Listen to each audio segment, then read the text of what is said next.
السلام علیکم۔ علمی اور فکری نشست کے ساتھ ہم آج موجود ہیں صاحبزادہ امانت رسول صاحب کے ساتھ، اور ایک خاص موضوع کے اوپر ان سے رہنمائی لیں گے۔ السلام علیکم سر۔ جی وعلیکم السلام۔ سر، محرم الحرام کا مہینہ جو شروع ہوا ہے، اس کے حوالے سے ہمارے ہاں لوگوں میں مختلف طرح کی روایات اور مختلف طرح کی جو سوچ ہے وہ پائی جاتی ہے۔ کچھ لوگ کہتے ہیں کہ اس مہینے کے اندر خوشی کے جو ایونٹس ہوتے ہیں، مواقع ہوتے ہیں، ان کو سیلیبریٹ نہیں کرنا چاہیے۔ جی۔ کچھ اور اس طرح کی ہمارے ہاں احادیث بھی ہمیں ملتی ہیں جو جن کے اوپر اجماع نہیں ہے، یعنی ان کے اوپر کوئی سارے اسکالرز یہ بات نہیں کر سکتے کہ یہ ٹھیک ہے، یہ غلط ہے یا ٹھیک نہیں ہے۔ تو اس حوالے سے کچھ میرے سوالات ہیں جو ہم نے مختلف ذرائع سے اکٹھے کیے ہیں۔ کچھ ہماری ویب سائٹ پہ لوگوں نے سوالات پوچھے ہوئے تھے محرم الحرام کے حوالے سے۔ تو سب سے پہلے سر ہمیں یہ بتائیں کہ محرم الحرام کے اندر یہ جو لفظ حرام ہے، اس حرام کا کیا مطلب ہے؟ کہ اس کا تعلق حلال اور حرام والے تناظر میں ہے، یا اس لفظ حرام کا مطلب کچھ اور ہے؟ دیکھیے، حرام کا ایک مطلب تو احترام والا بھی ہوتا ہے نا، حرمت والا۔ تو جیسے ہم مسجد حرام کہتے ہیں کہ ایسی مسجد جو احترام والی ہے، تو محرم الحرام سے مراد یہ ہے کہ جو حرمت والا مہینہ، احترام کے قابل جو مہینہ ہے، اس کو محرم الحرام کہا جاتا ہے۔ آپ یہ دیکھیے کہ اسلام میں بھی اور اسلام سے پہلے بھی 4 مہینے تھے کہ جن کو کہا جاتا تھا کہ یہ حرمت والے مہینے۔ رجب کا مہینہ ہے، ذوالقعدہ ہے، ذوالحج ہے، محرم ہے، یہ 4 مہینے تھے۔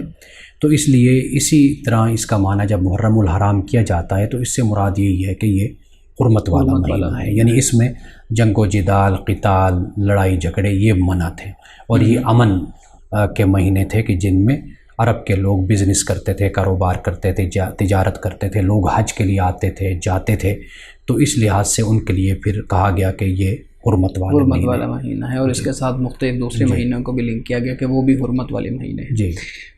ایک بڑی ہمارے ہاں مروجہ جو چیز ہے، جو سوچ ہے، جو لوگوں کے اندر عام طور پہ پائی جاتی ہے، یہ کہ اس مہینے کے اندر جیسے ہی محرم الحرام کا مہینہ شروع ہوتا ہے تو آپ کوئی خوشی کا تہوار سیلیبریٹ نہیں کر سکتے۔ آپ جو ہے نا وہ دوسرے کو مبارکباد نہیں دے سکتے۔ ایون کچھ لوگ یہ بھی کہتے ہیں کہ آپ کے ہاں اگر بچے کی پیدائش ہوئی ہے محرم کے پورے مہینے میں ہی چاہے، تو آپ پورے مہینے کے اندر مبارکباد نہیں دے سکتے، اور سفر کا جو مہینہ ہوتا ہے اس کو بھی ساتھ ملاتے ہیں۔ تو اس چیز کی کوئی حیثیت ہے ہمارے اسلام کے اندر کہ اس مہینے میں آپ نے مبارکباد نہیں دینی، اس مہینے میں آپ نے کوئی ایونٹ نہیں کرنا، اس مہینے میں آپ نے کوئی خوشی کا تہوار نہیں کرنا؟ دیکھیے، ان چیزوں کا تعلق آپ کے مذہب سے یا ہمارے دین سے نہیں ہے۔ ٹھیک ہے۔ ان چیزوں کا تعلق آپ کی ثقافت سے، آپ کے کلچر سے، آپ کے معاشرت سے اور ماحول سے ہوتا ہے۔ مثال کے طور پر آپ یہ دیکھیے کہ ہمارے ہاں جو سوگ ہوتا ہے، جو ایک لحاظ سے اداسی ہوتی ہے، غم ہوتا ہے، وہ 3 دن کا کہا جاتا ہے۔ احادیث میں بھی اس چیز کا ہمیں ذکر ملتا ہے۔ تو 3 دن کے بعد سوگ نہیں ہوتا، لیکن یہ تو نہیں کہ انسان کا غم ختم ہو جاتا ہے یا انسان کی غمی دور ہو جاتی ہے، دکھ ختم ہو جاتا ہے۔ دکھ تو اپنی جگہ پر رہتا ہے، اور وقت گزرنے کے ساتھ ساتھ ہی انسان کا جو زخم ہوتا ہے وہ مندمل ہوتا ہے۔ اس میں بنیادی چیز جو دیکھنی ہوتی ہے، دیکھیے، تفرقہ بازی سے، فرقہ واریت سے اور جھگڑے سے انسان کو بچنا چاہیے۔ اگر آپ کا اجتماعی ماحول اس طرح کا ہے کہ جس میں ایک سوگ کی فضا ہے، تو آپ اس میں خاموشی اختیار کرتے ہیں۔ ضروری نہیں ہوتا کہ اگر آپ کو اجتماعی ماحول اور آپ کی معاشرت ایک آپ کے عمل کو سپورٹ نہیں کر رہا تو آپ ضرور اس کے خلاف آپ نے کرنا ہے۔ مثال کے طور پر اگر محرم الحرام کے مہینے میں کسی بھی خطے میں، کسی ملک میں، کسی جگہ پر ایسا ماحول ہوتا ہے کہ چونکہ سیدنا امام حسین رضی اللہ تعالیٰ عنہ کی شہادت ہوئی ہے، اور ان کے ماننے والے، عقیدت مند اور ان سے تعلق رکھنے والے ان دنوں میں اگر کوئی ایسا کام نہیں کرتے کہ جس سے کوئی خوشی کا اظہار ہوتا ہے، وہ خاموشی کرتے ہیں، تو ٹھیک ہے، خاموشی اختیار کر لیں۔ تو ضروری تو نہیں ہوتا کہ آپ اپنے کلچر سے، اپنی ثقافت سے یا اپنے ماحول سے آپ تصادم کا راستہ اختیار کریں یا ٹکراؤ کا راستہ اختیار کریں۔ باقی اگر کوئی شخص ان دنوں میں کوئی خوشی کا اہتمام کرتا ہے، اپنے گھر میں، اپنے خاندان میں کرتا ہے، تو اس کی بھی شریعت میں کوئی ممانعت نہیں ہے۔ اور باقی جو دوسری آپ نے بات کی مبارک کے حوالے سے کہنے کے حوالے سے اس کی بھی کوئی ممانعت نہیں ہے. کسی کے ہاں کوئی بچہ پیدا ہوتا ہے تو آپ اس کی مبارک دے سکتے ہیں. مبارک دینے میں کیا ہے، آپ سلامتی بھیج سکتے ہیں، آپ تحفے بھیج سکتے ہیں، تو وہ آپ کا اپنا ایک معمول کا حصہ ہے زندگی کا، آپ اس کو اس طرح گزار سکتے ہیں. دین کے دائرے میں اگر ہم دیکھتے ہیں تو ان میں سے کسی رسم کی یا کسی چیز کی بھی کوئی نہ کوئی حکم ہمیں ملتا ہے، نہ اس حوالے سے ہمیں کوئی ممانعت ملتی ہے. لیکن سر یہ جو ایک ایکسٹریم لیول پہ چلے جانا، یہ بھی تو کوئی مناسب بات نہیں ہوتی. مثال کے طور پہ اگر کوئی آپ نے جیسے آپ نے بات کی کہ شریعت یا دین کے اندر ان چیزوں کا کوئی تعلق نہیں ہے، کہ دین نے ہمیں یہ بات نہیں بتائی کہ محرم میں آپ نے یہ کام نہیں کرنا، یہ ہماری معاشرت سے متعلق چیزیں. اب کوئی شخص یہ کام کر لیتا ہے فار ایگزامپل، تو ہمارے اندر ہمارے معاشرے میں اس کے خلاف بڑا ہیٹر ویو پایا جاتا ہے کہ اس نے یہ کام کیوں کیا ہے، اور لوگ ڈرتے ہیں یہ کام کرتے ہوئے. کبھی لوگ غلطی سے بھی یہ کام کر بیٹھے تو اس کو چھپاتے ہیں کہ کہیں لوگوں کو باہر پتہ نہ چل جائے کہ یار ہم نے یہ خوشی کا یہ اس طرح کا کام کیا.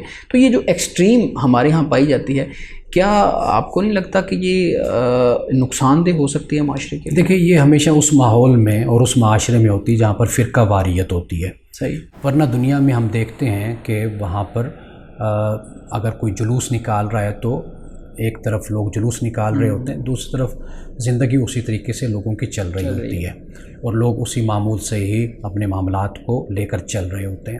ممکن ہے کہ کہیں پر جلوس ہو، کہیں پر کوئی مجلس ہو، کہیں پر کوئی اس طرح کی محفل ہو، دوسری طرف کوئی خوشی بھی ہو. یہ ایک دوسرے کے برداشت اور ایک دوسرے کے تعلق کے ساتھ یہ معاملات چل رہے ہوتے ہیں. یعنی وہاں پر یہ چیز سمجھی جاتی ہے کہ ہر کوئی اپنے عقیدے کے مطابق زندگی گزارنے میں آزاد ہے. لیکن ہمارے ہاں چونکہ معاملہ مختلف ہو گیا، وہ یہ کہ ہمارے ہاں فرقہ واریت غالب آ گئی. ہمیں یہ بتایا گیا کہ اگر آپ رسول اللہ صلی اللہ علیہ وسلم سے محبت کا اظہار ہمارے طریقے کے مطابق نہیں کریں گے تو گویا کہ آپ رسول اللہ سے محبت نہیں کرتے. اسی طرح اہل بیت سے محبت کا اظہار آپ ہمارے طریقے سے نہیں کرتے تو لہٰذا آپ اہل بیت سے بھی محبت کا دعویٰ نہیں کر سکتے.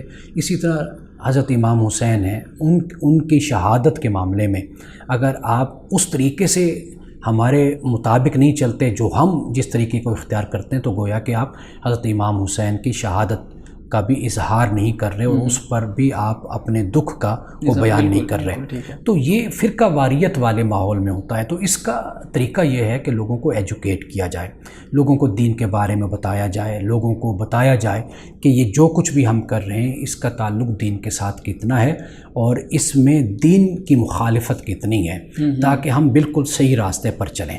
اب معاملہ یہ ہے کہ ہم اپنے دکھ کا اظہار تو کرتے ہیں، لیکن ہم یہ کہتے ہیں کہ دوسرا بھی اسی طریقے سے ہی ہمارے طریقے کے مطابق چلے، تو یہ پھر انتہا پسندی ہو جاتی ہے. یعنی دونوں طرف سے یہ معاملہ اس طرح ہونا چاہیے کہ وہ اگر اپنے طریقے سے اظہار کرتے ہیں تو وہ ٹھیک ہے، وہ کریں، لیکن یہ ہے کہ جو دوسرا طبقہ ہے اگر وہ اس طریقے پر نہیں چلتا اور وہ یہ سمجھتا ہے کہ کوئی یہ لازم اور ضروری اس طرح نہیں ہے کہ دین کوئی ہم پر یہ لازم اور فرض نہیں کرتا، تو انہیں بھی اس چیز کا پورا حق ہونا چاہیے کہ وہ جس طرح چاہیں وہ اپنے طریقے کے مطابق زندگی گزاریں. تو یہ معاملات وہاں پر ہوتے ہیں جہاں پر فرقہ واریت کا ماحول ہوتا ہے، اور فرقہ واریت کے ماحول میں ایسا ہی ہوتا ہے کہ دوسرے پر زبردستی اپنے خیالات، نظریات اور اپنے عقائد کو مسلط کرنے کی کوشش کی جاتی ہے.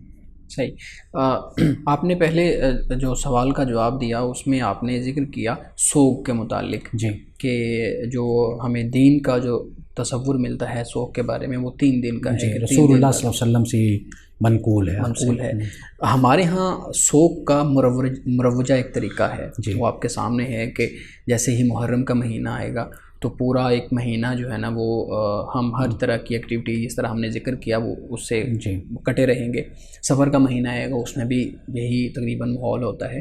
تو یہ جو مروجہ ہمارے ہاں سوگ کا کانسیپٹ ہے یہ کہاں سے پھر ڈیولپ ہوا؟ اگر اس کا کوئی تعلق دین سے نہیں ہے تو پھر یہ ہمارے ہاں کہاں سے آیا اور اس کو ہم کیسے ختم کر سکتے ہیں یا اس کے خلاف ہم کیسے ایک مہم شروع کر سکتے ہیں؟ دیکھیں، کسی کے خلاف مہم کی تو ضرورت نہیں ہوتی.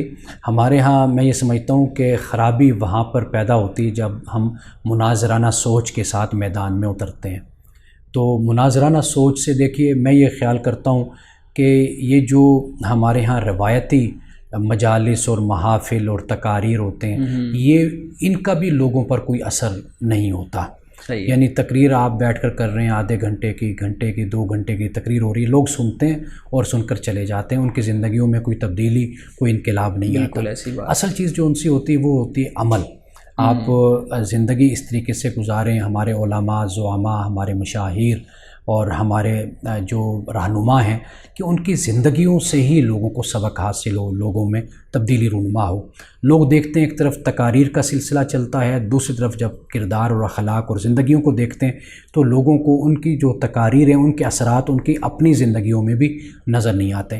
تو میں یہ سمجھتا ہوں کہ ان معاملات میں جو اصل طریقہ ہے وہ داعیانہ دعوت کا طریقہ ہے کہ لوگوں کو اس طریقے سے آپ دین کی طرف بلائیں کہ لوگوں میں دین کی محبت پیدا ہو، لوگ آپ کی آواز پر آئیں اور دین کو سمجھنے کی کوشش کریں، بجائے اس کے کہ اگر آپ کسی بھی عمل کی مخالفت شروع کر دیتے ہیں نا، مخالفت کا انداز اور مناظرے کا انداز اور جسے ہم کہتے ہیں توہین کا انداز اختیار کرتے ہیں، تضحیک کا انداز، اس سے کبھی بھی لوگوں میں تبدیلی نہیں آتی، بلکہ لوگوں میں زیادہ جنون پیدا ہوتا ہے، تعصب پیدا ہوتا ہے، لوگوں میں زیادہ ضد پیدا ہوتی ہے.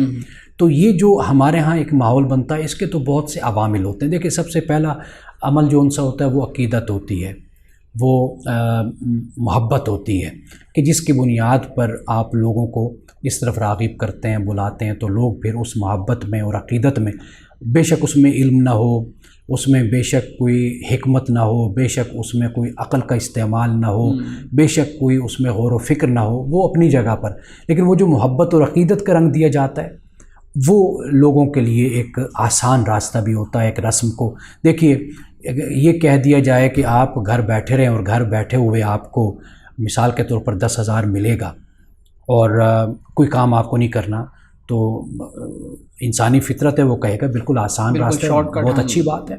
اگر یہ کہا جائے کہ آپ باہر جائیں گے، آپ کو محنت کرنی پڑے گی، پھر آپ کو 10,000 ملے گا، تو واضح بات ہے کہ انسان پریفر کرے گا کہ وہ گھر بیٹھا رہے. معاملہ یہ ہے کہ اب ہمارے ہاں کچھ اس طرح کا مواد کتابوں میں چھپ گیا کہ ہم نے ان جلسوں، جلوسوں، محفلوں اور اس طرح کے دن منانے پر ہی ہم نے جنت کی بشارت دے دی اور ہم نے بہت کچھ لوگوں کو بتا دیا. تو اب دیکھیے کہ لوگ پھر آسان شارٹ کٹ اختیار کریں گے نا، تو کون پھر نمازیں پڑھے گا، کون روزے رکھے گا، زکاتیں دے گا، حج کرے گا، جہاد کرے گا، اور کون حلال روزی کمانے کی طرف متوجہ ہوگا. دکان پہ بیٹھے تو حلال کمائے، فیکٹری میں بیٹھے تو حلال کمائے. پھر وہ مشکل راستے ہیں نا، وہاں سے جنت اگر ملتی ہے تو یہ تو بڑا مشکل کام ہو جاتا ہے. تو لہٰذا اگر ان راستوں سے جو آج ہمارے ہاں ایک مروج روایات اور مروج ایک سوچ موجود ہے معاشرے میں، اگر اس طریقے سے اگر ہمیں جنت مل جائے تو واضح بات ہے کہ لوگ اس راستے کی طرف لپکتے ہیں. بالکل، اس میں لوگوں کے جذبات کی تسکین بھی ہے اور جنت بھی آسانی سے انسان کو میسر آ جاتی ہے. وہ آپ کی جو آپ نے آخری بات کی، میں اس کے ساتھ تھوڑا سا ایڈ کروں گا. ہمارے ہاں بہشتی جو دروازہ ہے پاک پتن، اس کو دیکھ لیں کہ محرم میں جو یہ ایام ہیں جب وہاں پہ ہمارے ہاں ایک نظریہ، ایک سوچ یہ پائی جاتی ہے کہ یہ بہشتی دروازہ جو یہاں سے گزرے گا، تو وہاں پہ سینکڑوں اور ہزاروں کی تعداد میں لوگ رش میں ایک دوسرے کے اوپر چڑھ کے اس دروازے سے گزرنے کی کوشش کر رہے ہوتے ہیں کہ ہم جنتی ہو جائیں. اور ایک درگاہ کی تو اپنی جو ہے نا اس کی رسپیکٹ ہے، لیکن یہ جو سوچ آپ جس کی بات کر رہے ہیں نا، واقعی یہ ہمارے ہاں پائی جاتی ہے. سر، اس سے متعلقہ ہی ایک سوال ہے. ہمارے ہاں بہت ساری احادیث ایسی ہیں جو مختلف شخصیات، مختلف ایام اور اس طریقے سے مختلف ایونٹس جو ہیں، تہوار جو ہیں، ان کے بارے میں ہمارے ہاں ملتی ہیں. جیسے میں اگر آپ کے سامنے ایک روایت کا کچھ حصہ رکھوں تو کہ جس نے جو ہے نا وہ حضرت امام حسین کے غم کے اندر پہلے 9 دن محرم کے گزارے، تو اس کے لیے اللہ تعالیٰ بغیر حساب و کتاب جنت کا جو ہے نا وہ بندوبست کر دے گا. اس طرح کی مختلف روایات ہیں. ایک روایت میں تو ہمیں یہ بھی ملتا ہے کہ معاذ اللہ وہ رسولوں کی لائن میں وہ شخص یا وہ فرد کھڑا ہوگا. تو ان روایات کی کیا حیثیت ہے؟ یہ ہمارے ہاں کب گھڑی گئیں اور بہت بڑی تعداد میں یہ ملتی ہیں ہمیں؟ جی دیکھیے، اس حدیث کو کوئی بھی یعنی صاحب عقل یا تھوڑا سا جس شخص میں علم ہوگا تو وہ اس کو پڑھ کر ہی سمجھ جائے گا کہ یہ حدیث موضوع ہے، من گھڑت حدیث ہے. مثال کے طور پر اگر کوئی روایت ایسے ملتی ہے کہ آپ علیہ السلام سے منقول یا روایت کی جاتی ہے کہ جی 14 اگست میں پاکستان جو بنے گا اور جو اس کو منائے گا تو اس کو بڑا ثواب ہوگا. ایک مثال میں آپ کو دے رہا ہوں. تو واضح بات ہے کہ جو واقعات رسول اللہ صلی اللہ علیہ وسلم کی زندگی کے بعد کئی سو سال بعد رونما ہوتے ہیں یا 50 سال بعد رونما ہوتے ہیں، تو واضح بات ہے کہ اس سے متعلق جو بھی احادیث موجود ہوں گی وہ موضوع اور من گھڑت حدیثیں ہیں. اچھا، پھر اصل جو معاملہ آتا ہے نا وہ یہ ہے ہمارے ہاں بدقسمتی سے کہ جس حدیث سے، جس روایت سے، میں حدیث بھی نہیں کہوں گا، جس روایت سے کسی کے فرقے کے خاص عقائد کو، عقیدے کو اگر سپورٹ ہوتی ہے، اس حدیث کو بغیر سمجھے اور بغیر اس کی تحقیق کی اس کو روایت کرنا شروع کر دیا گیا. ایکسیپٹ کر لیا جاتا ہے. کیوں؟ اس لیے کہ اس سے سپورٹ ہوئے. یعنی آپ دیکھیے کہ میں نے اس پر باقاعدہ ایک تھیسس لکھا تھا کسی دور میں کہ سیدنا ابوبکر صدیق رضی اللہ تعالی عنہ کی شان میں بھی حدیثیں گھڑی گئیں. سیدنا فاروق اعظم کے لیے یعنی شیخین کے لیے حدیثیں گھڑی گئیں. سیدنا علی المرتضیٰ رضی اللہ تعالیٰ عنہ کے لیے بڑی حدیثیں گھڑی گئیں. حضرت عثمان غنی کے لیے. یہ پھر حالات ماحول جیسے جیسے پیدا ہوئے، مثال کے طور پر خاص طور پر خلافت بنو عباس میں کہتے ہیں کہ بہت مواد پہلے کے جو ادوار تھے حکومت کے ان کے متعلق بڑا کچھ بیان کیا گیا، اور مورخین نے کام بھی خلافت بنو عباس کے دور میں شروع کیا. تو اس طرح حدیثوں کا جو معاملہ ہے یہ بھی پھر سیاست کے زیر اثر، معاشرت کے زیر اثر. مثال کے طور پر حدیث گھڑنے والے نے کہا کہ جی میں نے قرآن کی فضیلت میں حدیثیں اس لیے گھڑی کہ لوگ فقہ ابو حنیفہ کی طرف جا رہے تھے، لوگ فقہ شافعی کی طرف جا رہے تھے، فقہ حنبلی کی طرف، یعنی لوگ مقلد بن رہے تھے، فقہا کی فقہ کو فالو کر رہے تھے، قرآن کو چھوڑ رہے تھے، تو لہٰذا میں نے قرآن کی فضیلت کی حدیثیں گھڑی. اب یعنی یہاں تک معاملہ ہمارے سامنے آتا ہے. تو اسی طرح ان ساری حدیثوں کو اگر دیکھا جائے تو ان کا تعلق صرف اور صرف فرقے کے جو نظریات یا خیالات ہیں یا عقیدہ ہے اس کو سپورٹ کرنے کے لیے اور اس کو تائید اور اس کو توثیق دینے کے لیے یہ سب کچھ مواد ہمارے سامنے آتا ہے. ٹھیک ہے. ایک سوال ہم اس کا جواب آپ نے پہلے ہی ہمیں دے دیا، لیکن چونکہ وہ ہمیں ویب سائٹ کے ذریعے ہے تو اس کا ہم الگ سے آپ سے جواب حاصل کریں گے. عام طور پہ آج کل بلکہ کچھ ہی سالوں سے، پچھلے 2-3 سالوں سے ہمارے یہاں ایک نئی ڈیبیٹ شروع ہو رہی ہے کہ جیسے ہی یہ ہجری سال شروع ہوتا ہے تو پہلے مہینے کی مبارکباد جس طریقے سے ہم عیسوی سال کی مبارکباد دیتے ہیں اور سیلیبریٹ کرتے ہیں، اس طریقے سے اسلامی جو مسلمان ہیں وہ اسلامی مہینے کی مبارکباد دیتے ہیں اسلامی سال کی. یہ بھی ایک چیز ہمارے ہاں کنٹروورشل ہو رہی ہے کہ کہہ رہے ہیں جی پہلے اسلامی سال کی مبارکباد کیوں؟ کیونکہ پہلا مہینہ تو محرم کا اور اس میں سوگت ہے. تو یہ بھی ایک، اور میں نے آپ کو شیئر کروں آپ کے ساتھ، انٹرنیٹ پہ میں نے بڑے ایک جید عالم دین ہیں پاکستان کے، ان کی میں نے یہ پوسٹ فیس بک پہ پڑھی کہ وہ اس پہ بڑے حیران ہو رہے تھے کہ یار یہ کہ اب نئی ایک چیز شروع ہو گئی ہے ہمارے یہاں. دیکھیے یہ جو پوسٹ ہے نا، یہ جو میسیج ہوتا ہے یہ عام آدمی تک جب پہنچتا ہے نا، اصل عام آدمی ہی ان چیزوں کو رواج دینے والا ہوتا ہے. اور جب ایک پوسٹ ایک شخص کے پاس پہنچتی ہے اس کو ہرگز پتہ نہیں ہوتا کہ اس کی دینی حیثیت کیا ہے اور یہ دین میں اس کی اتھینٹسٹی کیا ہے یا اس کا کوئی ثبوت ہے نہیں ہے، ایسے ہونا چاہیے نہیں ہونا چاہیے. وہ سادہ لوگ ہوتے ہیں، سادہ دل ہوتے ہیں، علم اتنا نہیں ہوتا، وہ اپنے اخلاص اور محبت کی وجہ سے ایک چیز کو پھیلا دیتے ہیں. اور جس کے پاس علم ہے، جو عالم ہے، اگر آپ ان سے پوچھیے وہ جس مسلک سے بھی اس کا تعلق ہے، آپ دیکھیں گے کہ وہ کبھی بھی ان چیزوں کی تائید نہیں کرتے، ان چیزوں کی کبھی تصدیق نہیں کرتے. اور ان کی طرف سے کبھی بھی میسیج آپ چیک کر کے دیکھ لیں، آپ کو علماء کی طرف سے کبھی اس طرح کے میسیج وصول نہیں ہوں گے. اگر ہوں گے تو جو عامی ہیں ان کی طرف سے آپ کو یہ میسیج وصول ہوں گے، چاہے وہ صبح کی جو سلام آ رہے ہوتے ہیں آپ کو، آپ دیکھ لیجئے کہ ان میں سے وہی عام لوگ، آپ کے دوست احباب جو ہوتے ہیں، بس وہ چند لوگ وہ آپ کو بھیجتے رہتے ہیں. یہ علماء کی طرف سے نہیں ہوتا. یہ صرف ایک ثواب کے حوالے سے کسی موضوع حدیث کو ساتھ لگا دیا، ایک ضعیف حدیث کو لگا دیا، پھر اس بنیاد پر لوگ اس کو آگے سے آگے بھیجتے چلے جاتے ہیں. تو باقی بات یہ کہ اگر کوئی سال کا آغاز ہوتا ہے، چونکہ ہم نے یہ دیکھا کہ جب جنوری آتا ہے، دسمبر کا اینڈ ہوتا ہے، تو وہاں پر ایک دوسرے کو ہیپی نیو ایئر کہا جاتا ہے. تو وہ ہیپی نیو ایئر در حقیقت یہی ہوتا ہے کہ ایک دوسرے کو سلام بھیجنا، سلامتی دینا ایک دوسرے کو. تو محرم الحرام کے آغاز میں اگر کوئی ایک دوسرے کو سلامتی بھیجتا ہے اور آنے والا سال جو ہے اس کے لیے دعا بھیجتا ہے کہ اللہ تعالیٰ یہ سال آپ کے لیے سلامتی والا، رحمت والا بنائے، تو اس میں حرج کوئی نہیں. یعنی اس میں خوشی کا پہلو اگر ہے تو وہ سلامتی کی ایک دعا کے ساتھ ہے، آپ دوسرے کو دیتے ہیں۔ باقی یہ کہ حضرت امام حسین رضی اللہ تعالیٰ عنہ کی شہادت تو بہت دیر بعد ہوئی نا، تو اگر دین اس بارے میں کوئی آپ کو ممانعت نہیں کرتا یا آپ کو حکم نہیں دیتا تو واضح بات ہے کہ پھر آپ دیکھتے ہیں کہ اگر اس عمل میں کوئی بہتری ہے اور دین سے اس کا تصادم و ٹکراؤ نہیں ہے اور آپ اس کو فرض بھی خیال اور لازم بھی خیال نہیں کرتے تو پھر اس کے کرنے میں تو کوئی حرج نہیں ہوتا۔ بالکل آپ کی بات 100% ٹھیک ہے کہ یہ عام لوگوں کی یہ ابحاث ہیں، ان سے ہی یہ چیزیں پھیلتی ہیں، لیکن میرے خیال میں علماء کو اس پہ کام کرنا چاہیے، ان کو سوشل میڈیا کے ذریعے، ان کو اپنے لیکچرز کے ذریعے یہ چیز لوگوں تک پہنچانی چاہیے کہ ان چیزوں کی کوئی حیثیت نہیں ہے، کوئی ان چیزوں کو اتنا سیریس لینے کی کوئی ضرورت نہیں ہے جتنا لوگ ہمارے یہاں سیریس لے لیتے ہیں۔ چونکہ یہ درمیان میں بحث لمبی ہو گئی تو محرم الحرام کے حوالے سے آخری سوال کہ محرم الحرام کی ایک حیثیت تو حضرت امام حسین جو ہے نا ان کی شہادت رضی اللہ تعالیٰ عنہ کی شہادت ہے، اس کی اور بھی کوئی تاریخی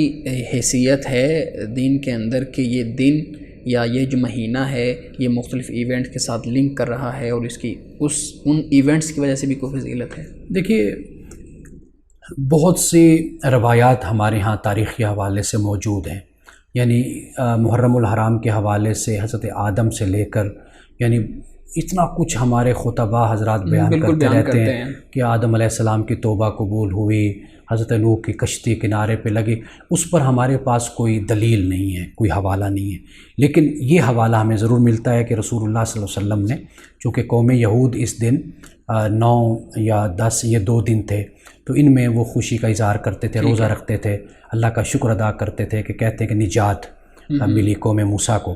تو رسول اللہ صلی اللہ علیہ وسلم نے جب آپ تشریف لائے تو آپ نے فرمایا کہ ہم زیادہ اس کے حقدار ہیں کیونکہ حضرت موسیٰ علیہ السلام سے ہمارا تعلق زیادہ ہے، تو پھر آپ نے صحابہ کو بھی اس کی تلقین کی کہ آپ بھی روزے رکھا کریں۔ تو یہ بھی ایک روایت ہمیں حدیث ملتی ہے ہمیں، اور یہ مستند حدیث ہے، اور صحابہ نے پھر روزہ رکھا بھی صحیح۔ تو باقی جو کچھ بیان کیا جاتا ہے تقریباً انبیاء علیہ السلام سے متعلق جتنی واقعات ہیں ان واقعات کو کہا جاتا ہے کہ وہ محرم میں وہ واقعات رونما ہوئے، خاص طور پہ 9-10 محرم کا نام لیا جاتا ہے، لیکن حدیث میں ہمیں رسول اللہ صلی اللہ علیہ وسلم کے حوالے سے یہ حوالہ ہمیں بس ملتا ہے۔ وہ تباہ بہت زیادہ چیزوں کو بیان کرتے ہیں ہمارے ہاں، اور اس پہ تو کچھ جو ہمارے ہاں اور نظمیں اور اس طرح کی کچھ چیزیں بنی ہوئی ہیں کہ 10 محرم کو یہ ہوا، 10 محرم کو یہ ہوا۔ خیر بہت اچھی گفتگو رہی آپ کے ساتھ، اور یہ وہ چیزیں ہیں جو پبلک تک میرے خیال میں جانا بہت ضروری ہیں، کیونکہ جیسے محرم آتا ہے نا تو یہ چیزیں ڈسکس ہونا شروع ہو جاتی ہیں، وہ جو خوشی منا رہا ہوتا ہے وہ بھی کنفیوز ہوتا ہے، جو سال کی مبارکباد دے رہا ہوتا ہے وہ بھی کنفیوز ہوتا ہے، ریسیو کرنے والا بھی کنفیوز ہوتا ہے کہ یار میں کیا کروں۔ اس طریقے سے ہمارے ہاں یہ چیزیں ساری ملتی رہتی ہیں۔ ناظرین آپ کے سامنے بڑی ایک پرمغز گفتگو ہو رہی تھی، لیکن وقت کی قلت کی وجہ سے ہم اس کو مزید آگے نہیں بڑھا سکتے۔ ہمیں ایک نئے موضوع کے لیے ایک نئی وقت کے ساتھ ہم حاضر ہوں گے۔ ہمیں اجازت دیجیے، خدا حافظ۔